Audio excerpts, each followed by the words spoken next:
Hi, I'm Scott Pilkington, and we're here with another episode of the Engravers Library, the essential books that an engraver should have. This episode is going to be a little different, something old and something new.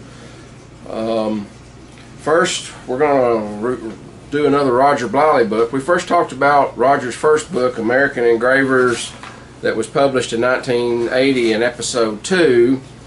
And then Roger did another seminal book in 2011 that was American Engravers, the 21st Century. And we're going to go through this book in detail, and this particular copy of mine has literally been all over the world, and we'll get into that more in a minute. But we're also going to do something really unique. We're going to review Weldon Lister's new book, and Weldon's a heck of an engraver out in Texas with a lot of engraving history and actually some music history. And I caught him in Nashville last week and learned lots of interesting things about Weldon and his family, and even got a very interesting quote about this at Groom Guitars in Nashville, and we'll get into that in a minute. So let's start looking at these books some. Okay, let's get started. My copy's got a lot of signatures on here, as you see, including lots of signatures of people who weren't in the book but were engravers. If you're an engraver, you're going to get asked to be in my book. Got an introduction by Rex Peterson, foreword by Steve Fisted, and a more comprehensive introduction by Roger Bleile. Let me read a little note here. Like any publication, this book had to have a limit of content. It was thereby decided that for an artist to be included, he or she had to have a portion of their work on firearms. There is an axiom among engravers that states, if you can engrave a gun and do it well, you can engrave anything. Skip right over here. The many concave and convex parts of a gun present significant challenges to the engraver, both from a manual skill level and in the artistic conception, which strives to tie together all the various gun parts into a unified theme. Adding to the difficulties a gun engraver faces is the fact that he or she is often working on hardened steel rather than softer precious metals or steels, which were intended to be engraved prior to hardening and final assembly. These combined challenges are what set the top-tier gun engraver apart from the masters in the other engraving specialties. So, anyway, and then we've got an obligatory note from R.L. Larry Wilson, who published many of the gun engraving books that we considered our Bible back in the day. He talks about the history of engraving across the wider span of time and what Colt meant to engraving in this country. He talks about L.D. Nimsky and his influence on the engraving styles that we have in the U.S. Tiffany guns are mentioned, coming on up into the mid-century to more modern guns. Gun engraving from World War II to modern times. And there's Larry Wilson himself. Larry passed on a couple years ago. And where are we at today in terms of the mechanics? Nice picture of John Roner, who's still alive today at 96, and his brother-in-law Don Glasser. That's the G and the R and GRS. The Ray Phillips engraver. Of course, for an American, we all know that Paul Revere was a famous engraver and silversmith.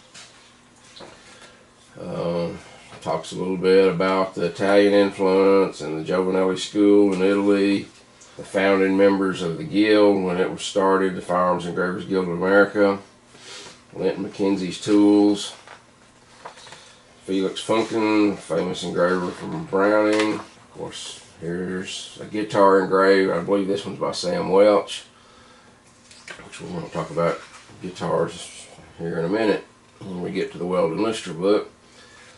But you know, determining values. Steve Fisted, of course, has published the Blue Book of Gun Values for many years, and he's got a fair hand on how many dollars a particular item is worth, and what does quality gun engraving or any kind of machine embellishment even, how does that add to the value of a firearm? Well worth a read if you're interested in buying or selling engraving.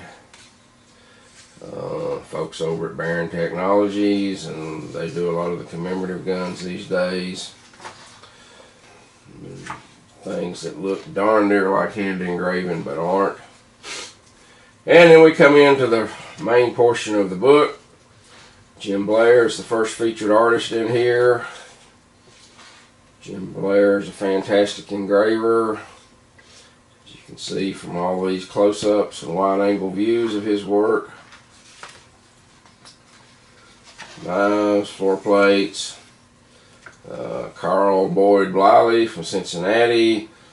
So someone who was in Roger's first book, and somebody who I was enamored with his engraving for many years in his first book. He was one of the best engravers in the country at the time, and still does very good, high quality work.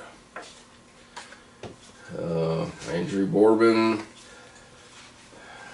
C.J. Kai immigrated from China over here and took up engraving in his later years. Does really fantastic work. I've got to spend some time with him out in Las Vegas at the Engravers Guild show different times over the last number of years. Great guy, great engraver, great conceptualist. Winston Churchill, the best. They're just He's the reigning king of American gun engraving and really engraving around the world. There's a high respect from him all across the globe. Here's the Eaton coat, which Churchill did a book all by himself on the engraving process of that gun. That's a worthwhile investment in a book, although it is rather pricey. But Churchill's work's very pricey, so it's worth it. Just classic designs, perfect execution. I just can't say enough about Winston Churchill's work as an engraver.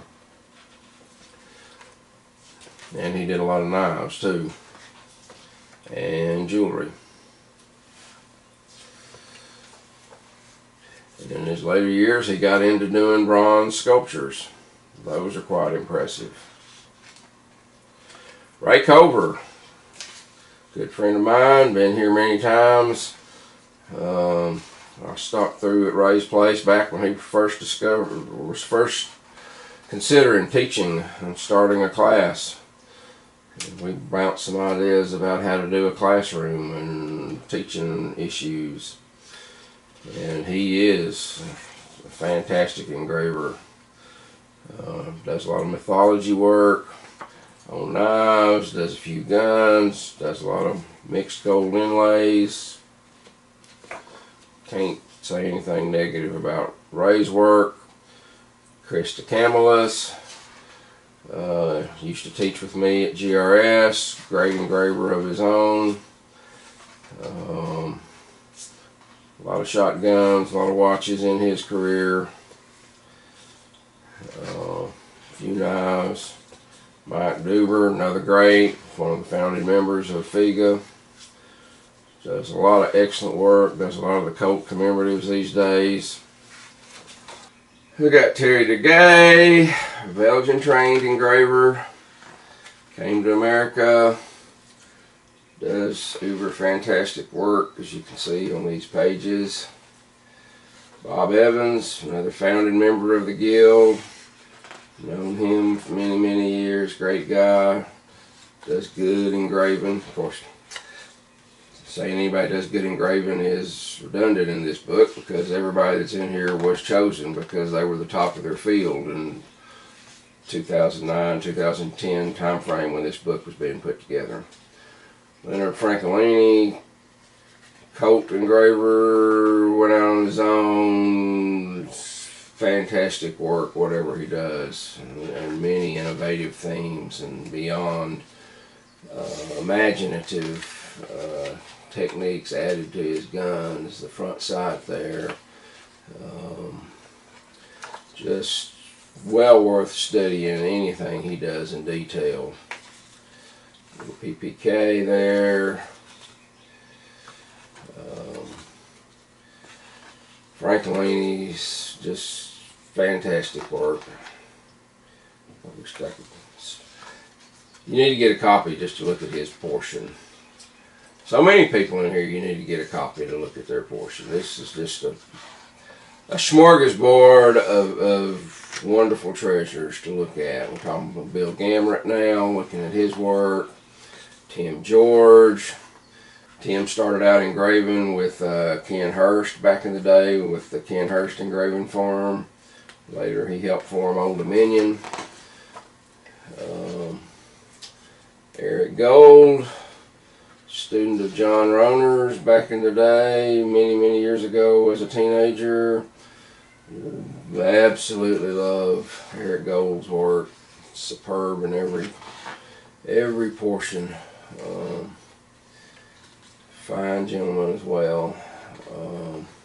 Eric did these plates a few years back and cast them in resin so that we could all be able to purchase a little bit of his work. I just really feel like I'm skipping over some of these people too fast, but we got to cover this book. Jeffrey Gournay's in here. I just don't have enough superlatives to add to all the engraving work in here. Lee Griffiths, relative newcomer to the engraving world the last 15-20 years maybe, but man, he's doing some killer work these days. Just cleans up all the awards at the show, and well deserved. His artistry is so fantastic in what he's producing. Done a few hobo nickels himself as well. Bryson Bunnell, another Colt engraver. Got a lot of multi-dimensional work and various inlays. Lasso coming out across the ivory. Rich Hambrook works for Browning out in Missouri. Also great engraver. Barry Lee Hands, president of the Firearms Engravers Guild, doing a great job there. Great engraver. Barry developed this technique, overlaying the gold and even putting it in pearl. That's pretty tricky to do. He's certainly created his own niche for that kind of work. Ron Hochstrop, various newcomer, doing really over-the-top work for a number of years, primarily for a few select collectors. As I said, everybody's in this book's very significant to the engraving world. So there's really no bad work to be seen in here. Mark Hooks, very innovative work. This little 218B with the B on the bullet, that's a nice touch. Kurt Horvath, an American, trained in Belgium. Picture of me with John Roner and Kurt up in Indiana. That exhibition was Mike Duber. Kurt's done a lot of wonderful work.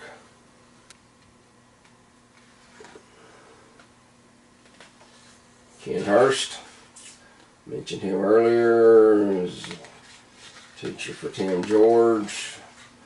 Ken was a Colt engraver, done a lot of innovative work.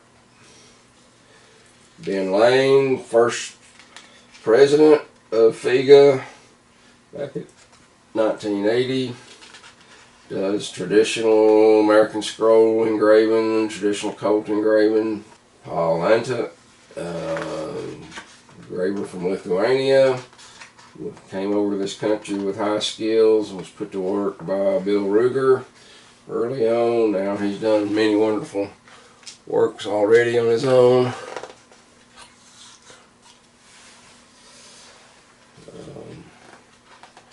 just really sound like I'm being redundant telling how wonderful all this stuff is. Just, you need to spend hours. Weldon Lister.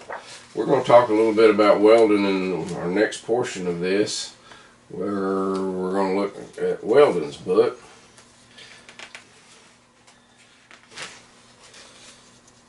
There's Weldon with George W. Bush, a buckle that he did for the president.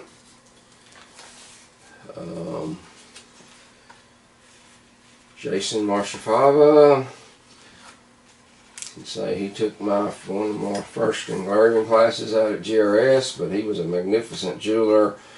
At the time, he was a master from the first time he picked up the tools, because he already had the feel of how the tools felt in his hand, pushing metal around from the jewelry trade. But he's done a lot of fantastic work too. He's teaching now over at New Approach School in Arrington, Tennessee. Marty Rubino, another founding member of FIGA. Really love Marty's style. It's sort of the traditional American style, but with his own little flourish in between. Normally done on classic firearms of the Old West. Marty does do a few knives. Dave Ricardo, another great engraver. He's worked on a variety of objects, and all of his work is exceptional. Over the top artistry. About to skip Joe Rundle. Joe's a heck of a guy. Retired from GM, and I told him that he was the only man that did a centerfold that turned me on. And Joe did all the work, all the inlay, all of this fantastic carving in these guns. And these days, Joe's he's still doing gun engraving, but he's done a lot of bronze sculptures as well up in Michigan, where he's from. Ron Smith wrote the book on scrolls. Won best artist, best engraved gun many times out at various FIGA shows over the year. This being one of a lot of innovative things he did with scrolls and inlays. Bob Strossen, another engraver, been with the guild many years, I think,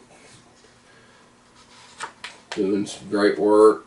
Bob Swartley from California, Napa Valley. He's passed on now, but he did a lot of wine labels as well for the wine trade. Started out at Griffin and Howe many years ago.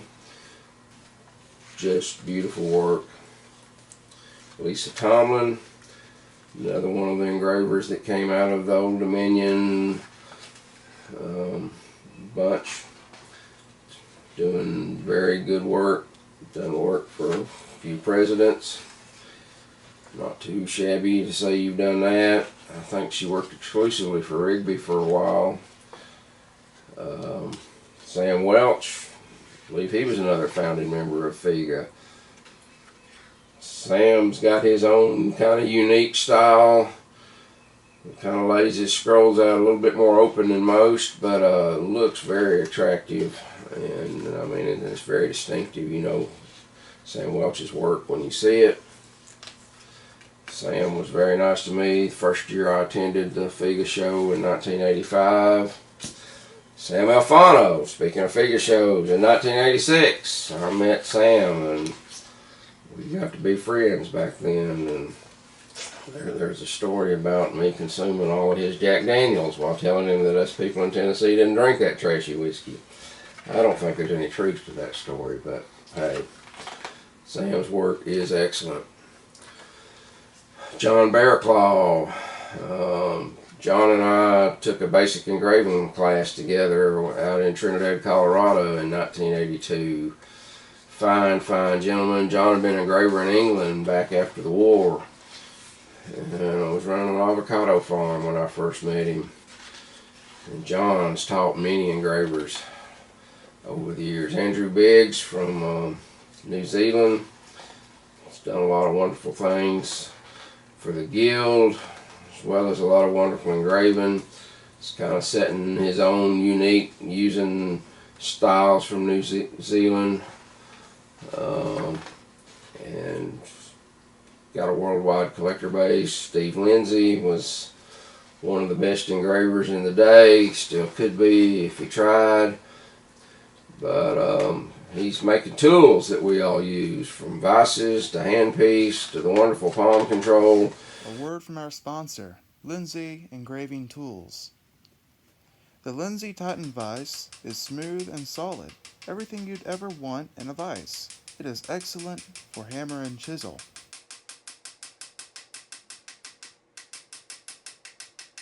Oh, by the way, notice how Scott is turning the vise with his bare feet.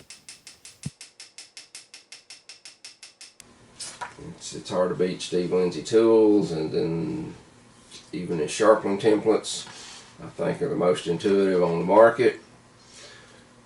Ray Phillips, fine old gentleman, developed the Engraver, sold it for many years. Anybody that attended the shows over the years knows Ray. Always fun to hang around and swap jokes with. Some guy named Scott Pilkington, wearing his Magic of Scroll hat. And it gets a tattoo done by Boyd Bleile that's earlier in the book. And me at the Engraving one year with Kurt Horvath, Mike Duber, Simon Litton from England, Roger Bleile, and Ray Cover, where we're doing a critique, round-robin critique of items people submitted for us. Some work I did. That was actually one of the guns that I got my master's with Figa back in 1989. Here we got John Roner, the R and GRS, 96. He's still kicking along as I am recording this. Fine, fine gentleman. He was writing how-to engraving articles in the 1950s and pushed the GRS for 12 years, ran it out of his home out in Sunshine Canyon outside of Boulder, Colorado. This is the last gun he engraved at age 91, I think, maybe 90. Roger Sampson. Roger's a longtime member of the guild. These days he pretty well specializes in miniatures, as you can see by the objects that the guns are laying on. He does fine work in big scrolls or tiny scrolls. Diane Scalise, Western Silver engraver, does also quite a few guns. You can see her work, various ornamental accoutrements of the Western field, and also a teacher out at GRS. So that kind of wraps up that book, other than a few more signatures as we go along. So next we're going to move to Weldon Lister's new book that's just came out. And I think we're getting to the point where this book is sold out. It says Weldon Lister Engraving. Weldon's got a kind of a unique path in the way he got started in engraving. His dad was Big Bill Lister, who opened up for Hank Williams back in the 1940s, late 40s. Still kind of a musical legend amongst those that are into old-time country music. But Big Bill was also an engraver, worked with Frank Hendricks for many years. And when Weldon was 17, he told his dad he wanted to learn engraving, and they sat down and said he'd teach him everything he knew, and what he learned was up to him. Well, it looks like Weldon's learned a lot of wonderful things. Weldon works in hammer and chisel, and Weldon's style is mostly kind of a Western American traditional Colt style, but he puts his own twist to many things. He definitely knows how to do sculpture work, as evidenced by this elephant here. Done a lot of oak leaves and sculptured. Done many badges for the Texas Rangers, and he's been involved with some Texas Ranger projects over the years that we'll get into in a different scenario. I've also seen Weldon sell a lot of bracelets over the years. So you can see by all of these, there's really high quality photographs of Weldon's work. Classic American style right there. It just doesn't get any better than that. This is the belt buckle that he did for George W. Bush we saw in the other book. Fine Colt single action here with the gold inlays and the Indians chasing buffalo. Here's another single action armory. I would say the bulk of Weldon's work has been single actions. I think he said he'd engraved more than 1,000 of them. That's a lot. Fine gold inlay work here on this hammer. Weldon is a very accomplished musician. His son Billy is also a great musician. Saw him in Nashville on the Midnight Jamboree a few weeks ago. That was impressive. But all that to say, these are tailpieces off of a mandolin, I think. And Weldon's done some fine engraving on them. Weldon does a lot of musical instruments too, seems like. There we go. Close up of some of Weldon's sculptured oak leaves here. And work on 1911. Work on a Ron Lake knife. That's one of the more expensive folding knives and that can be had these days. Nicely pair engraved in 1911s. Long barreled Colt. Flipping the page from the wuss head. Here we got a couple more interesting tailpieces for stringed instruments. And curiously enough, that's a good segue into this picture, which is a brilliant picture. You need to have it in your hand to enjoy this picture. It's almost like having the gun in your hand. The bokeh in this picture creates such an illusion of the actual depth that this picture birthed a very interesting comment when we were at Groom Guitars the other day. Weldon and his son Billy were in Nashville, and Weldon had taken a couple of guitars in to discuss restoring them. Groom Guitars is the mecca for stringed instrument folks throughout the United States, but certainly if you're in Nashville, it's one of the must-see stops. And Weldon was in there, brought a couple of his older guitars in to discuss perhaps selling them or restoring them. And George Groom and his dad go way back.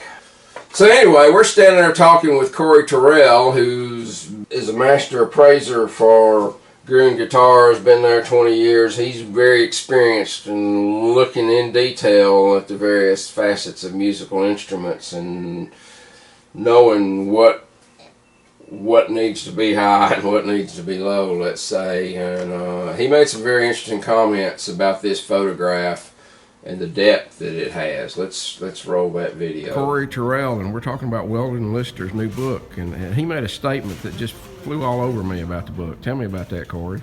Well, it was just an honest reaction to this picture. You might want to take a look at that right there. And it just struck me that the detail work, and it might have been the lighting or my angle, but I swear if I put my finger over the picture, I'd be able to feel the texture of the engraving, and it was pretty amazing. I can see by looking at that picture, you're absolutely correct. That's an incredible picture. And who photographed that there, Mr. Lister? Yeah, that was an iPhone pic. Actually, I took the picture. So, yeah, you got a new career in photography. You guys are too kind. Y'all need to get out more. Beautiful work. All right. Yeah. Thank you, both of you. So, there you have it. It's worth buying the book just for this one photograph. But there's more. Here's another view of the same gun. Here's some side views of those 1911s we were looking at earlier. That's a great pair of guns. You gotta love Bob White quail engraved any way you can get them. They're better fried up on a plate. But here we see some multi-gold leaves. Boy, that's just fine work right there.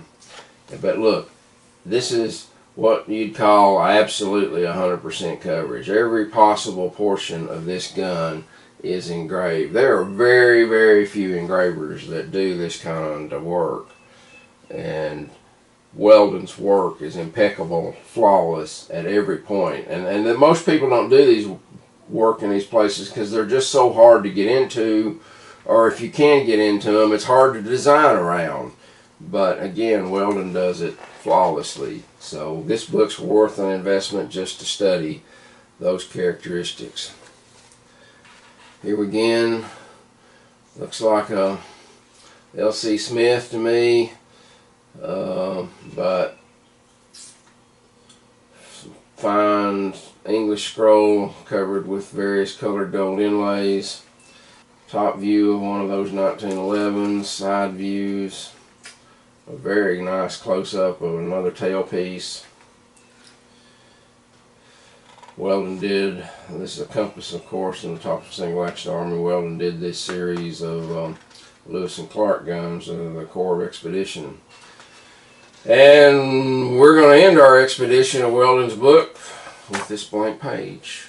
And you can create your own artwork on your own blank pages of canvases of guns with all the experience you've gained from watching my videos. And then the very back cover is a very nice picture of Weldon with his dad, Big Bill, and you can see there why he was called Big Bill.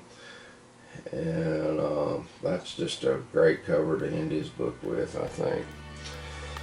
And so we're going to wrap up this edition of the Engravers Library, and if I can help you with your engraving endeavors, feel free to give me a call or shoot me an email. Y'all take care.